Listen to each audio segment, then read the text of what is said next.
Death is a second away. People die every 5 minutes from a fentanyl overdose in America. There's 200 a day. It's a plane crash every day that's happening, and we're not doing anything about it, right? And so that's why we're here. The old way is out. The game's changed. The drugs changed. Intervention has changed. And treatment's got to change. This episode of Die Sober discusses sensitive topics that may be triggering to some viewers. If you are experiencing an emergency and need help, please call 911 or contact the National Suicide Hotline at 988. For non-emergency assistance, please use us as a resource. Visit us at thefirmaddictionconsulting.com, or for more information, call us 615-210-6703. Welcome back, everybody, to another episode of the Die Sober podcast. Again, today I'm joined by my good friend and co-conspirator, Zach Livingston. Thank you. How you doing today, buddy? I'm good, man. I'm excited to be here. I'm always excited to be here. It's going to be a good day. I'm excited to be here, too, and I feel effervescent, I got to tell you. There's a sparkle and a shine in this room today. There is, but I feel like you need to stop using the word. You know, stop using words that I have to Google to make sense of. Cool. Let's start with this one. Gratitude. I understand what gratitude is. Okay. We can roll with that. All right. So gratitude for the jobs that we get to do, for the work we get to do, families in need. That's what I've been thinking about all morning. Okay. How grateful I am to have this work in front of me every day. Get to do it with you, right? We're brothers in this. Families call us when they are at their wits' end. They're scared beyond means. And we get to go into this sacred corner of a family's history book and help them write the next chapters. How rad is that? Dude, it's intimate. Is what it is. You know what I mean? Like just the amount of trust that somebody has to have for me and you to actually invite us into such an intimate situation, right? Because like when you have all this turmoil, you have all this chaos, all this carnage around one person's addiction, right? And they invite you into that and they put their complete faith and trust in you that you know what you're doing and you're going to steer them in the right direction and get them some help. Mm-hmm. It's like, whoa. Especially, you know, full disclosure, like there's no secrets here. Like we're both in recovery. Right. We both have several years of sobriety. And like, even just on the flip side of that, from being, you know, even if you go back several years, it was, I don't know about you, man, but wasn't anybody asking me for my advice on anything, you know what I mean? Yet alone unless you wanted to know how to like go to jail or like lose all your money and like be home, like, yeah, no one came to me for advice. And it's one of those things where a lot of the time still, even though we've been doing this for a long time, it's kind of like, what the fuck? Like you guys, it's just such like a full 180. It's an honor. I think the biggest like wink for me is I have a soft spot for really sick, loving mothers and their children. That just pulls me every time. Yeah. Those moms who have struggled with every heartbeat of their kids' addiction. That's what pulls me, man. Like getting one of those calls and you can feel the worry. You can feel the concern. You can almost feel the sleep they've lost, the joy they've lost, the money they've spent.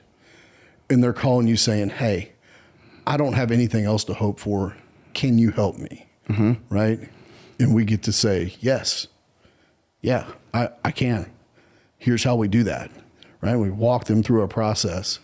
And to us, it's a familiar chair to sit in. That phone call is familiar. Yeah. To them, that's calling 911. Hoping a stranger answers and they're saying, hey, this person I love is on fire and I've heard you've got water. Will you share it with me? Yeah, that's a good way to put it. Right? They think we got the water and are we willing to share? Mm-hmm. Can we do this? And, personally for me, there's always been a pull because I wish there was someone who could have stepped in front of my family and said, hey, you guys are loving in the right direction, but you're doing it a little bit off key. I need you to funnel that in a different direction, right? I think that's the biggest driver on how I got to be to get my start anyway, right? Yeah. So those families really pull me in. And, you know, on a lot of levels, this has to just be a job, but it's a job that I love. It's a job that I would do for free. It's a job that one day I hope I get to do for free. Right? Yeah, 100%, man.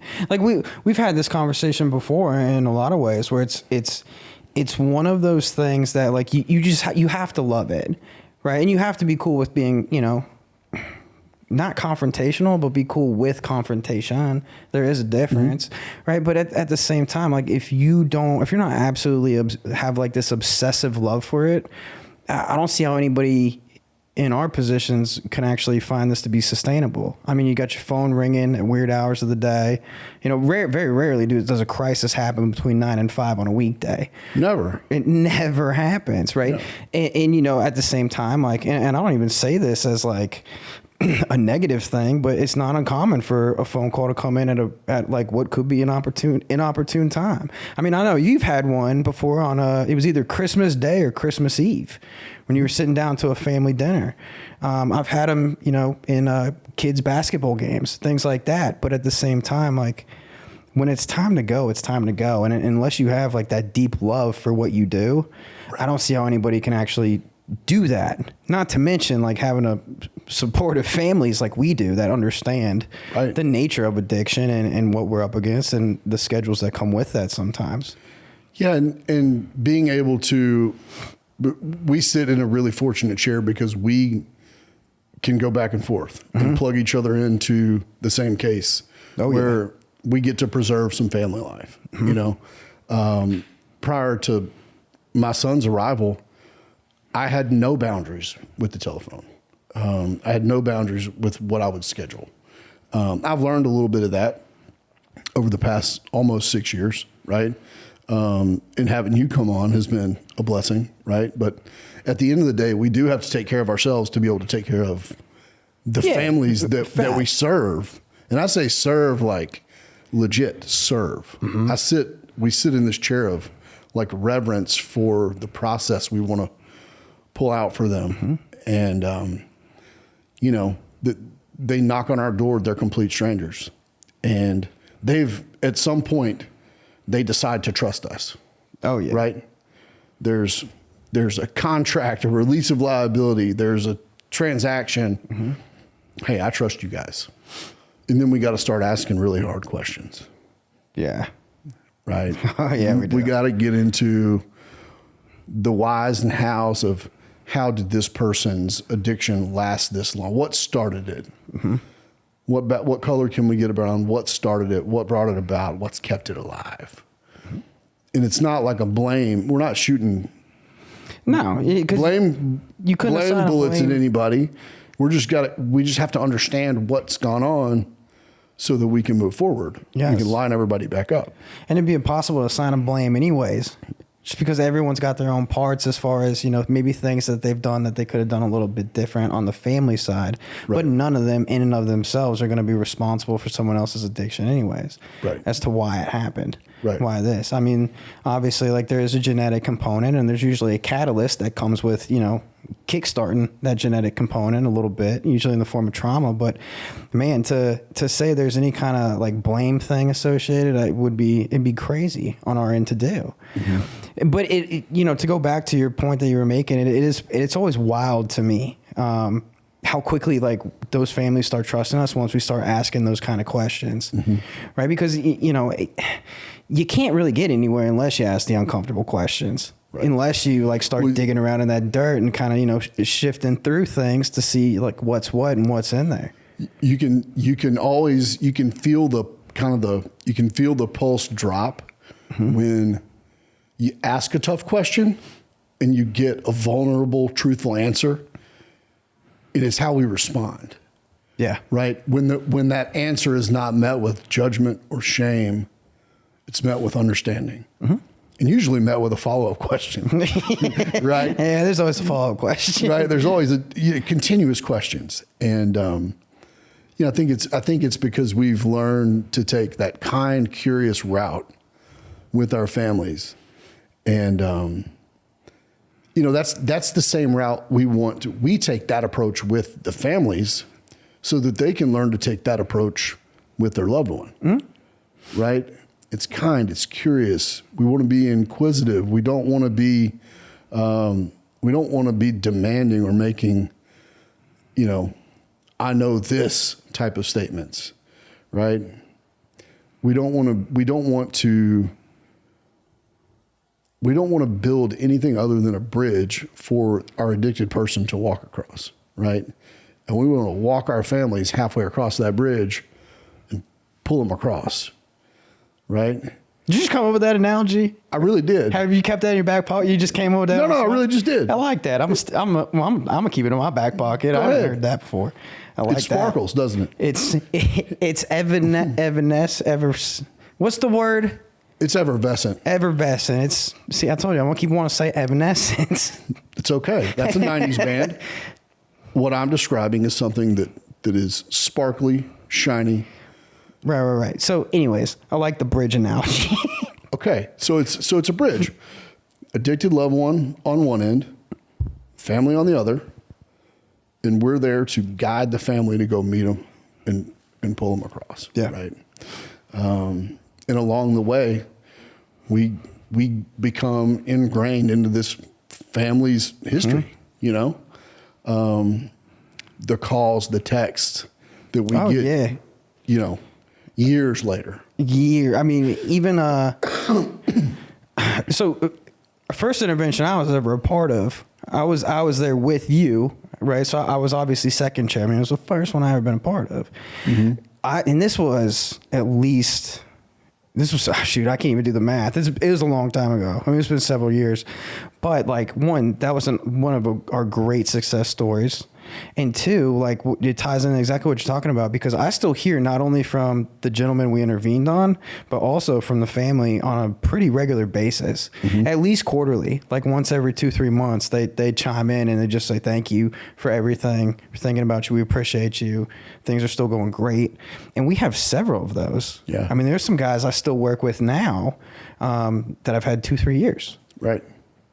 Yeah. We've got alumni moms and dads and alumni aunts as recently who bring us back. Yeah. And to me, I think that's the honor of honors. Mm-hmm. To be invited back, hopefully for a different family member, right? Yeah. But to be invited back into a family's life. Mm-hmm. They know us, they trust us, they know we can get the job done with them. Yeah. And they know our process works. The one you just went and did last week, Oh, Friday? That was a follow-up. Yeah. That was a follow-up from the same family member from 3 years prior, mm-hmm. And as I understand, GPS still doesn't work to get there. It actually worked pretty good. Okay. I'm still not, just knowing how you are with technology. Matter of fact, we just talked a whole lot about that before the start of this episode. I'm still wait a minute, was this a Darren Hobbs operator error, or was this GPS? No, man, I'm putting that one on Verizon. Well, that's where you messed up. Verizon. Okay. AT&T works best in the country. That's just facts. But it took me right to their front door. But I will say this, had me going through Amish country, had me going through all kinds of places, and I actually felt oddly at home there. I was like, that town reminds me of where I live now, mm-hmm. out in Nunley. But I'll tell you what, when I got there though, I was met with wide open arms. Right. Because on the first, because I'd been there first. You were there first, right? I was involved in the back end. That's right. But I went to their house, man, and because of the work you did with them, I was met with wide open arms. Mm-hmm. There was no a lot of the initial hurdles I have to kind of work through. Doing interventions as far as actually taking command of the room, because there's usually one person who wants to be the captain, mm-hmm. and maybe wants to be a little bit too much in charge. Right. That didn't happen there. Right. They're just hey, what you say goes, tell us what to do. And we showed up, and there was, handshakes and hugs all around. And within 5 minutes, we were getting to work. Right. And, all in all. Well, you're welcome. Yeah, thank you. All in all, Friday went really well. Right. As a result. But you can see where the trust was already there. I didn't have to earn very much, mm-hmm. just because they already had it. Right.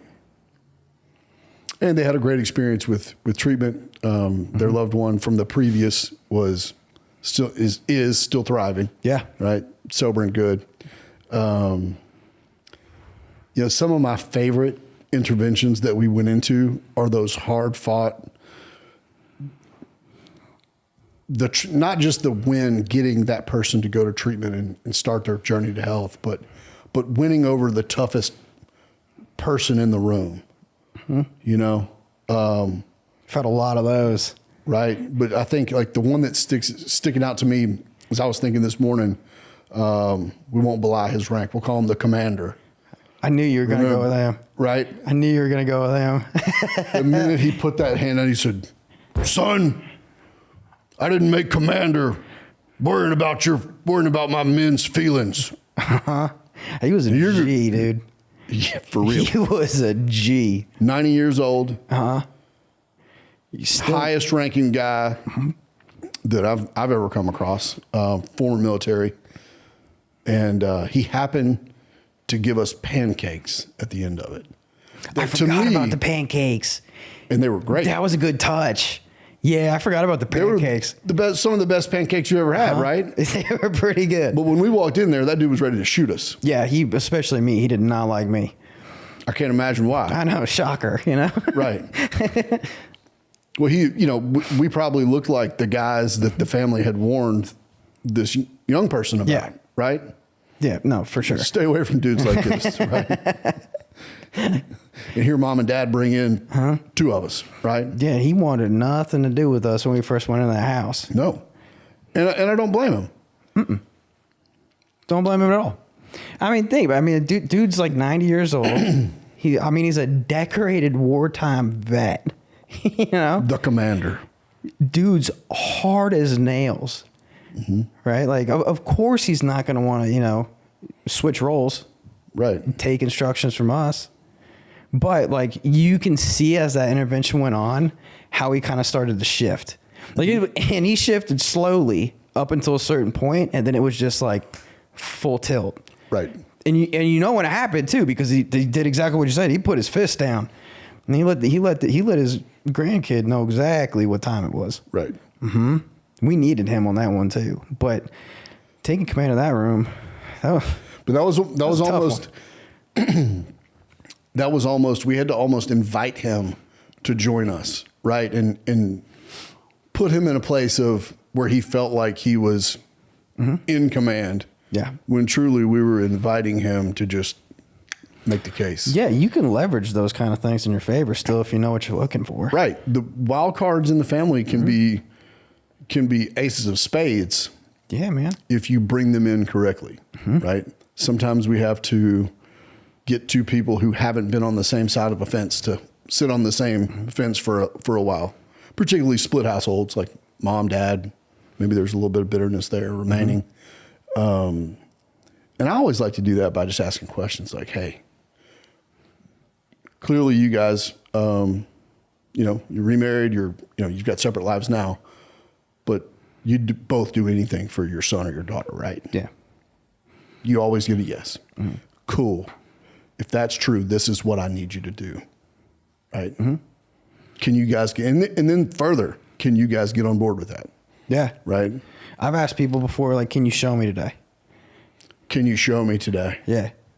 Hey, almost, not just kind of poking the ego a little bit in my favor. It sounds kind of weird, but given the right person, like, it works really well. Like, almost like this little, like, man, show me, because right now I'm not buying it.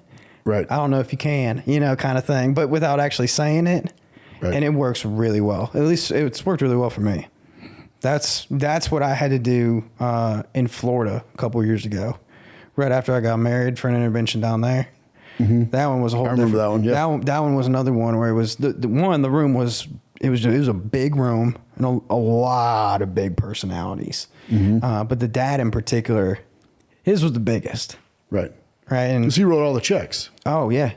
Oh, I mean, he's a super successful guy. Like, mansion on the Intracoastal in Florida, like, really cool dude.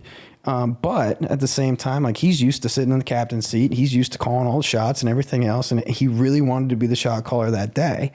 The problem is, like, if the way he called shots around, this individual's addiction, like worked, it would have worked. Right. We need a family unit. You're right. I'm not there then. Right. And it took a little while to get him on board, but and essentially like, that's exactly what I did. The exact same thing. Mm-hmm. It just looked a little different. Right. Because once again, split family, both husband and wife had remarried. Right. So on and so forth, man. We had like a full spectrum of characters in that family unit. That was an awesome intervention though. Yeah, and it was a bloodbath. If I remember. Was a goddamn dogfight, is what it was. It was anytime someone asks what was the most difficult intervention I've done, I think of that one. Yeah, and it went forever. But to me, they're all the importance level. To me, they're all the same. Yeah, right. Because of the ask, like, hey, will you help me with my loved one? Importance level for sure. Right. Difficulty level, sometimes they can vary. They can vary quite a bit. Right.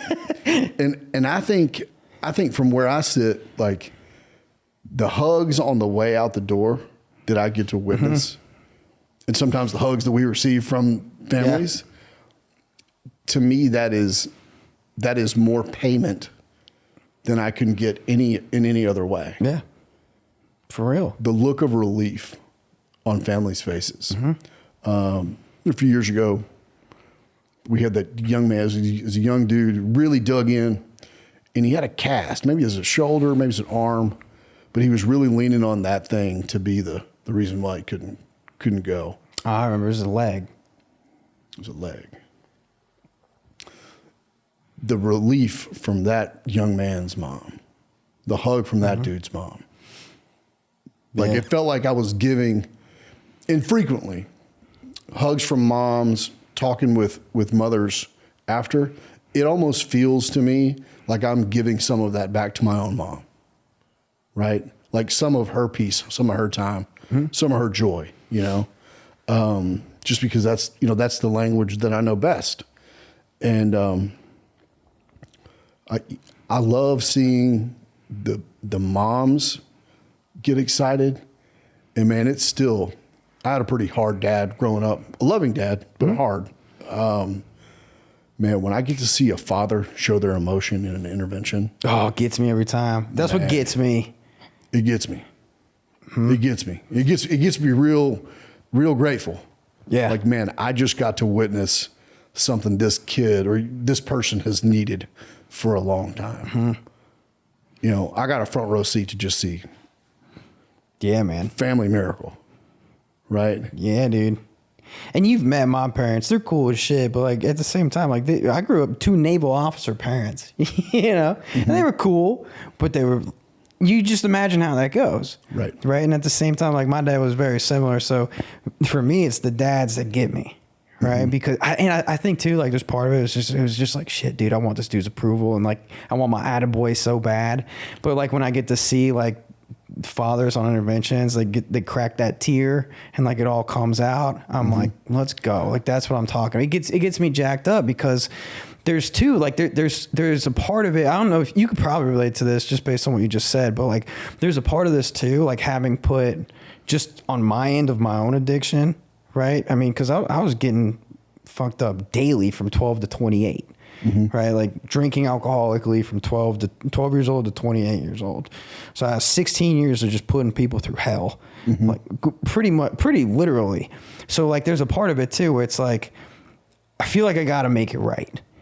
And like making it right to me is like helping other families curtail some of the same shit like I put mine through. Exactly. You know what I mean? Where it's like there's and it's almost this I don't want to say like kind of self-mortar, but it's like, all right, I've done so much dirt and so much wrong, like how much I got to do to like get right.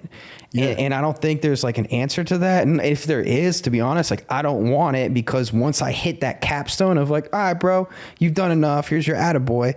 Like I don't want to know where that is. I have zero interest in finding out where that is. I just want to do the shit every day, as much as often, for as long as we can possibly do it, because like people need help. Right. Yeah. There's an inexhaustible amount of families who can benefit from exactly what we do. Right. And each one, starting about a year and a half ago, we've started to do a really a really bang job on long-term tracking. We lost some of that. We lost a lot of data. But moving forward, what we're doing and how we track. I go through the roster and the names and the numbers of families that we've gotten to interact with, and it's staggering. It's a stupid amount. Take one family who's got an addicted loved one. Mm-hmm. Now replace that addicted loved one with a healthy person. Yeah. And the ripples that go across that family. Oh yeah, man. Right? Yeah. And dude, we get to be part of that. Dude, I mean, and on a really, what I love about it is it's on a really intimate level. Like I'm not going to say the name and I'm not going to say the location because I feel like it's going to give up too much like personal information, but we did one together that I was first chair on and you were second chair on. And I still see this dude around. Like he's got almost 2 years sober, works in treatment, very active in a 12-step program, sponsors a bunch of guys in that. Like to your point, like just from helping this one person, how many people has he impacted as a result? Just working in treatment and being in 12-step recovery, like helping people in that, like that's his whole jam. Like he's on fire with it. Right. Before, this dude was afraid of his own shadow. You see him out in public now, like he's vibrating in the chair. He's so lit up, man. It's crazy. Yeah. And it goes back to the people who helped me. Mm-hmm. Right. I can never pay that back. Right. No. I can't pay it. And so brings me back to zero with where we started. Mm-hmm. Gratitude. Like from my very first one to today, the same thing is true. The miracle that I witnessed on my very first intervention, I looked up at the sky and said, if I can pay my electric bill and do this for a living, this is all I'll ever want to do. Right. And I sit here today. I say the same thing. Yeah. Still mean it. The miracles that we get to witness day in and day out, the confirmation of those miracles still going on, when the phone rings or you get a text or an email, an update from a family that we haven't interacted with in a while, just checking in saying, hey, just wanted to let you know we're thinking about you. Yeah, man. Jimmy or Joey's doing really, really well. Back at it. Mm-hmm. There's one mom that I really bonded with, and she updates me quite frequently on how her son is doing, and he's always had different names for me, variables of Darren. He'll never use my real name. He'll use Daryl, Derek, Dickie, whatever, but he'll mention me to his mom, kind of in a joking way. And hey, tell him I said hey. Tell Derek I said hi. Yeah. He's still not quite over the resentment, but he's letting us know. He's okay, man. And to me, hey, I don't care what you call me. I'm just happy that I got to be there. For that first little inch of go. Yeah. And I get up and I go to bed every day grateful. And the ask I make of the universe every morning is to use my experience, use my losses, use my pain, use everything that I accrued, putting my family through, 15, 16 years of hell to good use. Use my accumulated lessons to help the next family. Mm-hmm. And, I said it this morning, I'll say it tonight. Yeah. And, who knows the phone calls we might get even this afternoon, right? Every new call is answered with hope, with gratitude. How can I best assist this family? Yeah. Right? Yeah. And for the families we get to serve, I'm grateful. For the families, some families we don't get to serve, for one reason or another. I'm so grateful that I got to interact with them on their path. And it's our job to leave them this much better having interacted with us, right? Even if we push them towards a different resource, right? Having called us, are they better off, right? Having read some of our stuff or interacted with our content, are they better off? That's our job, right? Yeah, I mean, sometimes I'll get just as much of a hit a lot of times from like a comment on TikTok or something, or one of the social medias, just the same way I will from having the text from mom come in. Yeah. You know, it gasses me up, man. There's really no other way to describe it. It's just gassed up. Like, it's just proof of confirmation that what we're doing is yeah, man. needed. When you're talking about gratitude, it's impossible to like sit here and not be just overwhelmed with gratitude when you talk about it. I mean, bro, think about it. Like in the beginning of 2017, every day I woke up, I was pissed that I woke up. I was like, damn it, bro. Like I couldn't, again, we got to do this shit. Yeah. Hated it. Just praying to die. Now my alarm goes off at like 4:30 in the morning, every morning.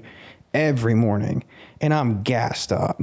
Right. I love it. I'm excited. I'm happy. There's time. My wife has never seen me cry, being upset, but she's seen me weep a whole bunch of times where I'm just overwhelmed with like joy and gratitude. And like, I can't believe like this is the shit that we're doing. Yeah. Right. Like she sees it. Like I come back from an intervention. I'm just like kind of tearing up because it's just like, whoa, like, she's like, what's wrong? I'm like, nothing.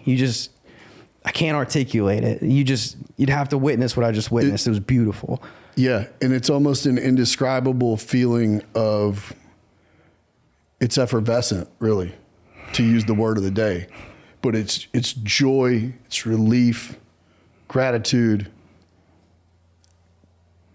You can't describe it. You really can't. If you could put it in a box and give it away, I really would. Yeah. That's why I always call it, it's the good dope. Right. It's the best dope. Yeah, I mean, that's the good dope. That's the dope I'm looking for, man. Yeah. That feeling, knowing we just put this family on the right track, that's what gets me out of bed every day. That's what puts me to bed, right? Is hoping that the next family finds us quick, and that's what I love about the Die Sober podcast, is we're going to get to reach more families. Mm-hmm. More families need to know that there are men and women out here like us who feel the need to guide them well, who are professionally qualified to guide them well, and who sit in this seat of reverence for the process that they're about to go through. It's well said. It's so well said. I think we're done for the day. Thank you guys for checking us out on the Die Sober podcast. We'll see y'all soon. Bye, guys.